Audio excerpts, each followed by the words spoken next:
Salam, hoş gördük kanalımda sizleri. Bugün ben size 7. sınıfı referans suallarını izah edeceğim. Gəlin başlayalım. Demək, istiyin elektromagnetik dalğalar şəklində yayılması necə adlanır? Buna biz şüalanma deyirik. Ümumiyyətlə, istilik vermənin 3 növü var. İstilik keçirmə, şüalanma və konveksiya. Konveksiya maya və qaz axını ilədir. Yəni, bərk cisimlərdə olunur. İstilik keçirmə isə cismin az qızmış hissəsindən çox qızmış hissəsinə keçirilməsidir. Şüalanma isə elektromagnetik dalğalar şəklində olur.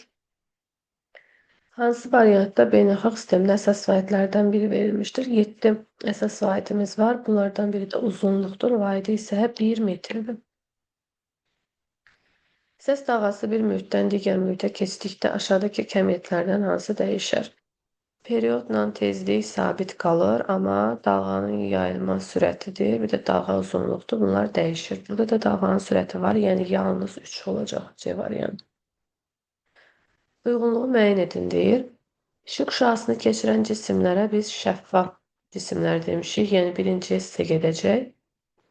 İşıq şüasını qismən keçirənlərə isə yarım şəffaf, keçirməyən cisimlərə isə qeyri-şəffaf deyilir. Yəni 1-ə S, 2A, 3-ə də B gedir. 5. Verilənlərdən hansı fiziki kəmiyyətdir? Bir var fiziki vahid, bir var fiziki kəmiyyət, bir var fiziki cisim, var bir fiziki hadisə, bir var kimyavi hadisə. Burada məsəl üçün xəttkeş cihazdır. Metrdir, saniyədir, bunlar vahiddir, amma uzunluq fiziki kəmiyyətdir. Cismin sürətinin zamanası qrafiki verilibdir. 3 saniyə ərzində bu cismin getdiyi yolu istəyir. Qrafikə baxdıqda düzbucaqlı bir üçbucaq görürük. Düzbucaqlı üçbucağın sahəsi katetlərin hansının yarısıdır. Yəni burada 3'ü vururuq 10'a, bölürük 2'ye. Yəni 30 bölünsün 2. O da eləyəcək 15. Və yaxud da burada məsəl üçün 13'e vuranda 30 eləyir. Yəni düzbucaqlının sahəsi. Bu da onun yarısı olduğundan 30'un da yarısı eləyəcək 15. 7. Düz xətt boyunca eyni istiqamətdə hərəkət edən 2 mini avtomobili yola görə sürətinin zamanı asılı qrafiki verilibdir. 40 saniyə sonra avtomobillər arasındakı məsafə bir neçə metr olar. İlk öncə biz yolun düsturunu yazırıq. S bərabərdir V vurulsun T. Aralarındakı məsafəni tapmaq üçün S1 bərabər olacaq. V1 vurulsun T. S2 bərabər olacaq. V2 vurulsun T. Sonra aralarındakı məsafəni tapmaq üçün S1'dən S2'ni çıxacaq. Yəni burada 30'u 40'a vururam. 20-200. Digərində isə 20'ni 40'a vururam. O da deyir 800. 200'dən də 800 çıxanda cavab qalır 400. A variantı. 8. A, B, C maddələrin ərime və qaynama temperaturu cədvəldə verilibdir. Mənə deyir ki, 20 Selsi temperaturda hansı maddə və ya maddələr bərk haldadır?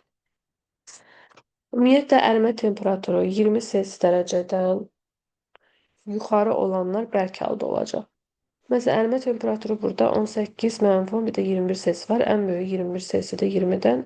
Ona görə də yalnız C olacaq. Fiziki hadisələri müəyyən edin.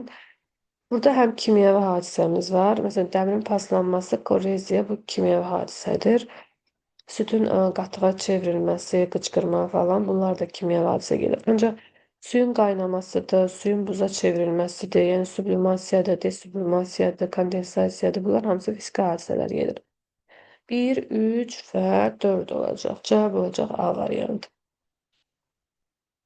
Müsait hərəkət edən avtomobil 90 km yolu 2 saatda, sonraki 270 km yolu isə 3 saata gedibdir. Bütün yolda avtomobilin orta sürəti neçə metr bölünmüş saniyə olar? Bizdə kilometr və saatla verib, amma cavabı metr bölünmüş saniyə ilə istəyir. Əvvəlcə orta sürət düsturunu yazıram. Ümumi gedilən yolun ümumi zaman olan nisbətidir. Yəni 270 ilə 90 toplayıram. Ümumi zamanımız isə 2 saatdan 3 saat, yəni 5 saat eləyir. 270 ilə də 90 toplayanda eləyəcək 360 bölünsün 5. O da eləyir 72 kilometr bölünmüş saat. Hər ikisinin cavabı veriblər, amma metr bölünmüş saniyə ilə istədiyi üçün 72 kilometr bölünmüş saatı da 18'də 5'e vururam. Yəni kilometr bölünmüş saat 18'e 5 metr bölünmüş saniyədir. 72'ni 18'e bölürəm. 4, 4 də 5'e vururam. Olur 20. Cevap olacaq 20 metr bölünmüş saniye. C variantı. 11. Hansı bəddəki fikir atomun Thomson və Rutherford modellərin hər ikisi üçün uyğun deyil? Mesela burada elektronlar nüve ətrafında müəyyən orbitlər üzrə hərəkət edib. Bu bizdə Bohr modelinə uyğundur. Thomson modelinə göre demiştik ki, müsbət və mənfi yüklər birlikdə yerləşir, yəni dairenin içərisində. Nüvə yoxdur orada, elektronlar müsbət yüklü küre daxilində yerləşirdi. Amma Rutherford modelində isə nüvə var idi.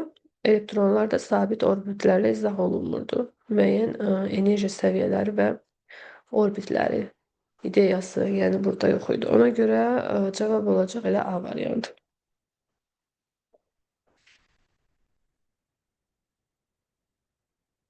12. Lale Parkda əvvəlcə ağaca doğru 80 metr, sonra skamyaya doğru 60 metr addımlayır. Deməli, ağacla doğru getdiyi yolumuzda 80 metrdir. Ağacla skamyaya doğru getdiyimiz yol isə 60 metrdir. Lalə neçə metr yer dəyişmə üzəridir? Yer dəyişmə isə başlanğıc və sonu birləşdirən xətt olduğundan burada düzbucaqlı üçbucaq yaranır. Gördüyünüz kimi 90 dərəcə düzbucaqlı üçbucaqdır. Fagor teoreminə görə, yəni bunların kvadratlar cəmi, yəni 80'in kvadratı ilə 60'ın kvadratını topluyoruz. Deməli 6400 üstə gəlsin 3600. O da eləyəcək 10.000. Buradan da çıxacaq 100 metr. Kökü altına salana yəni cavab olur D variantı. 13. Liflə binanın 7-ci mərtəbəsindən 2-ci mərtəbəsinə düşən, deməli 7-dən 2-yə düşürəmsə, burada getdiyim yol 7-dən 2-yə çıxıram, eləyir 5. Sonra 5-ci mərtəbədən 2-ci mərtəbəyə düşdüm və sonra da 5-ci mərtəbəyə qalxdım. Yəni 2-dən də 5-ə qalxıramsa, burada da getdiyim yol eləyir 3 metr. Ümumi getdiyim yol isə 5-dən 3-ün cəmi 8 metr olur. Hər bir mərtəbənin hündürlüyü də 3,5 qəbul edildiyindən 8'i də vururam 3,5'ə. Bu da eləyir 28 metr. 14. Verilmiş spidometrin xətası neçə kilometr bölünmüş saat olar deyir. Burada bölgüləri saysaq 4 bölgü var hər birinin arasında. Yəni 40'dan 20'ni çıxıram, eləyir 20. 20'ni də bölürəm 4'ə, cavab eləyir 5. Bu bunun təbii ki bir bölgüsünün qiymətidir. Xəta da bir bölgünün yarısı olduğundan 5'in də yarısı olacaq 2,5. Sürtünmə ilə elektriklənmə zamanı aşağıdakı hadisələrin hansı baş verər? Mənfi yüklər bir cisimdən digərinə keçir. Yəni B variantı. 16. Üfüqi bir yolda sabit 6 metr bölünmüş saniye və 8 metr bölünmüş saniye sürətlə hərəkət edən K və L avtomobilləri şəkildəki kimi qarşı-qarşıya hərəkət edibdir. Buna görə 10 saniyə sonra cisimlər arasındakı məsafə neçə metr olur? Ümumiyyətlə qarşı-qarşıya, yəni əks istiqamətdə getmək deməkdir. Bu halda sürətlərimiz toplanılır. 8 ilə 6'ını toplayıram. Eləyir 14. Sürəti tapdım və 10 saniyə getdiyinə görə 14 də ona vururam. Eləyir 140 metr. Ümumi 140 metrdir. Aralarındaki mesafe de 120 metrdir. Ona görə 140'dan da 120'ni çıxıram. Geriyə qalır 20 metr. Deməli 10 saniyə sonra aralarındaki mesafe 20 metr olacaq. 17. 5 metr saniyə sürətlə qaçan dovşanın sürəti 5 saniyədən sonra 10 metr bölünmüş saniyə olur. Dovşanın təcilini istəyir. Təcil düsturumuzu yazırıq. A bərabərdir delta V, yəni sürət dəyişməsi bölünsün P zaman. Burada 10'dan 5'i çıxıram, eləyir 5. 5'i də 5'ə bölürəm, cavab eləyir 1. 1 metr bölünmüş saniyenin kvadratıdır. Cavab olacaq B. 18. Karbon atomunun müsbət 3Y olarsa yükü, karbon atomunda hansı dəyişiklik baş verir? Müsbətdirsə, deməli 3 elektronu itiribdir. Amma mənfidirsə, deməli özünə elektron birləşdiribdir. Burada müsbət 3Y olduğu üçün 3 elektron itiribdir. B olacaq. 25 metr bölünmüş saniye diye neçə kilometr bölünmüş saat edir? Biz dedik ki kilometr bölünmüş saatdən metr bölünmüş saniye keçmək üçün 18'e bölüb 5'ə vururuq. Tərsi nədir? Metr bölünmüş saniyədən kilometr bölünmüş saata gedir. Onda 25'i 5'ə bölüb 18'e vurmaq lazım. 5 eləyir, 18'i də vururam 5'ə, eləyir 90 kilometr bölünmüş saat. Kütləsi 4 kiloqram olan cisim üfüqi səth üzərindədir. Cismə şəkildəki kimi F bərabər 60 Newton qüvvə təsir etdiyi zaman dayağın reaksiya qüvvəsini istəyir. Burada gördüyünüz kimi dayağın reaksiya qüvvəsi yuxarıya doğrudur, N reaksiya. Ağırlıq qüvvəsi isə yerin mərkəzinə doğru yönəlir. Bu da F ağırlıq. Eyni istiqamətdə olanlara müsbət qoysaq, yəni F ilə ağırlıq mg eyni istiqamətdədir. Ona görə F ilə mg'nin cəmi N isə reaksiya onların əksinə olduğu üçün N-ə bərabər olacaq. F-i bilirik 60 Newtondur. M kütləmiz 4 kiloqramdır. J də sabitdir 10'dur. 40 eləyir. 60'dan da 40 eləyir 100. 100 Newton bizdə dayağın reaksiya qüvvəsi olacaq. 72 km/saat sürətlə hərəkət edən avtomobil 320 km neçə saniyə qət edər deyir. Burada cavablarımız saniyə ilədir. Ona görə 72 km/saatı əvvəlcə metr bölünmüş saniyə keçirəm. 72-ni 18-ə bölüb 5-ə vururam. Eləyir 20 metr bölünmüş saniyə. Sonra tez zaman tapmaq üçün S-i bölürük V-yə. Yəni 320-ni bölürəm 20-yə. İxtisar gedir, olur 16 saniyə. Cavab olacaq D bənd.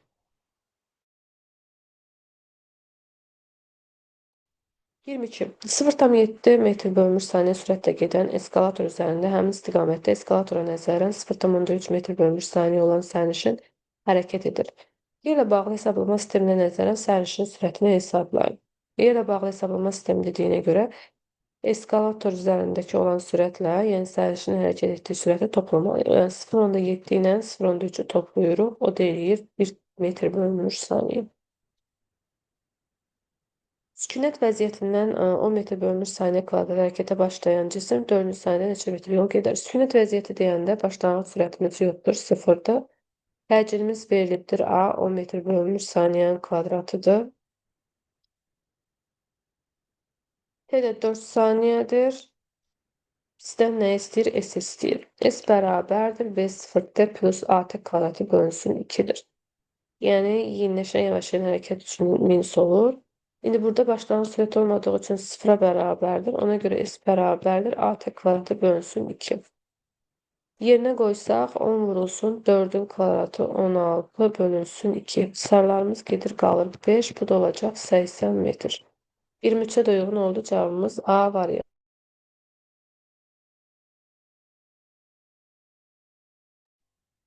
24. Burada radiusu 90 metr olan yarış stadionunun əks istiqamətdə V1, bir də V2 sürətləri verilibdir. Atletlər ilk dəfə neçə saniyə sonra deyir görüşər. Buradan bura məsafəmiz 90 metrdirsə, buradan burada 90 metrdir. Ümumi hesablasaq 180 metr eləyəcək. Və əks istiqamətdə getdiyinə görə sürətlər çıxılır. 12-dən çıxırıq 6-nı, eləyir 6 metr bölünmüş saniyə. Bizdə də deməli məsafəmiz 180-dır. 180-ı da bölürük 6-ya sürətə, çünki tez zaman tapmaq üçün SV-yə bölmək lazımdır. Bu da eləyəcək 30 saniyə. Cavab olacaq C bəndi. Və sonuncu 25. Bir elementin bütün atomları eynidir. Fərqli elementlərin atomların kütlələri və ölçüləri fərqlidir. Fərziyyəsi hansı fizikə məxsusdur? John Dalton fərziyyəsidir. Yəni A variantı. Bu qədər. Növbəti videolarda görüşmək üzrə.